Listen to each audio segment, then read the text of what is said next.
here we are at the foothills of Mount Hermon. Behind me is Mount Hermon, and you can still see a little bit of snow on Mount Hermon, the highest point of Israel.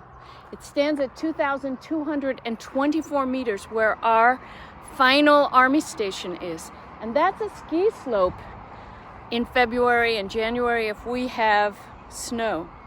Today, of course, we're looking at May, and we're seeing the Golan Heights. The Golan Heights is here next to us. And this, of course, is a very important place. The reserve of our water source, the best water sources of Israel, are here at the Golan Heights. We're about to go up and see. There's still a little bit of greenery there. We're only about a half a mile from the Lebanese border. I can even see now, when I look there, southern Lebanon. So we're right on the Lebanese border, looking towards Mount Hermon. And all I can say is, this is a spectacular moment to be alive. We're seeing the glory of Israel. The most popular song in Israel is Hine Matov U'Mana'im Shevet Achim Gam Yachad. And that's from Psalm 133. Oh, how good and pleasant it is for brethren to dwell together in unity. It is like the dew of Hermon coming down even onto the mountains of Zion, the mountains of Judah. And so here we are at the most northern part of Israel with the headwaters of the Jordan River behind us. And we're about to climb up onto the Golan Heights. Look at these beautiful flowers just here by the side of the road. The Golani daisy and the umbel. And look at the size of the clover. All of these weeds, basically, are a gift of this incredible year of rain, this winter rains we've had. And we are all just loving it. So, here's the Hermon.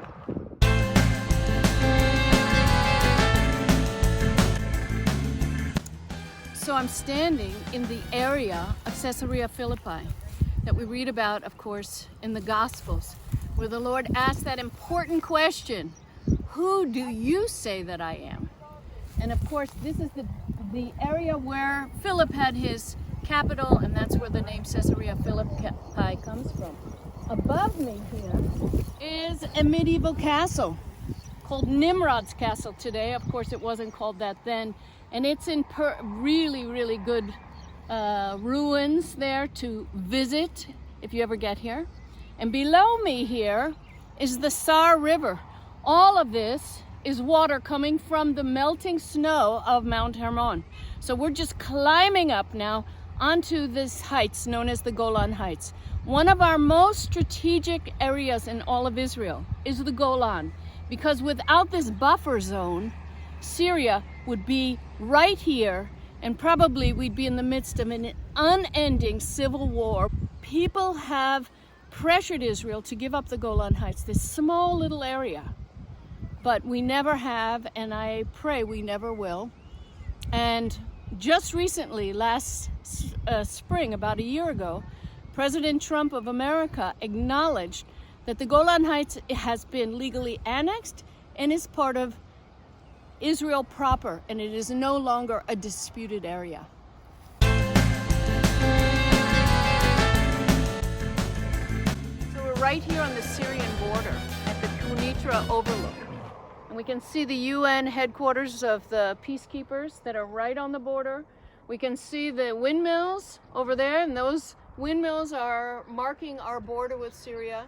And we can see here the new road and the new fence that we just recently put in to, of course, separate between our Golan Heights and the continuation of the Golan Heights, which is beyond us. We have Damascus, only about 30 miles from here. Straight through the new city that you see there is the ancient road to Damascus, this Roman road that was straight.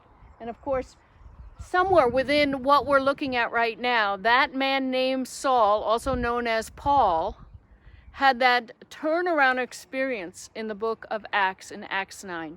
It was somewhere here in front of us that he saw the true light, this man who thought he knew what the light was. And of course, he became the great apostle that we know as Apostle Paul. I think it's very important for us to realize that Syria, which is only really a stone's throw away from us here, is living under a completely different, not just government form, but it's like living in hell. They have a dictatorship, and they have Russia, Iran, and Turkey all vying for power in this failed dictatorship.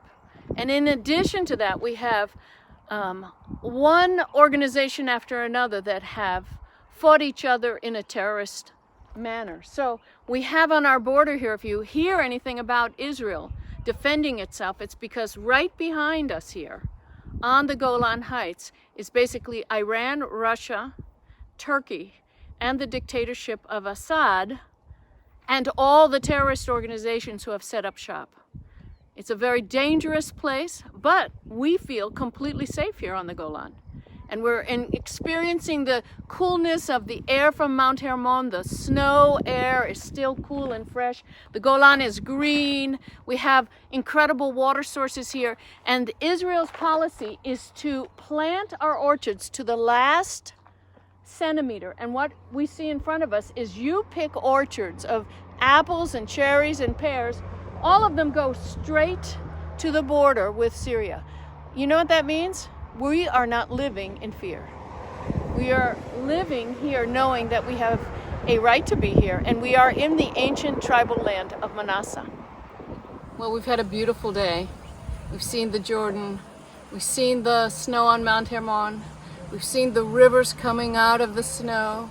We've seen the Hula Valley and the northern Galilee, and now we're just watching the colors change as we look at the Golan Heights behind us, and of course the very, very full Sea of Galilee, the Kinneret.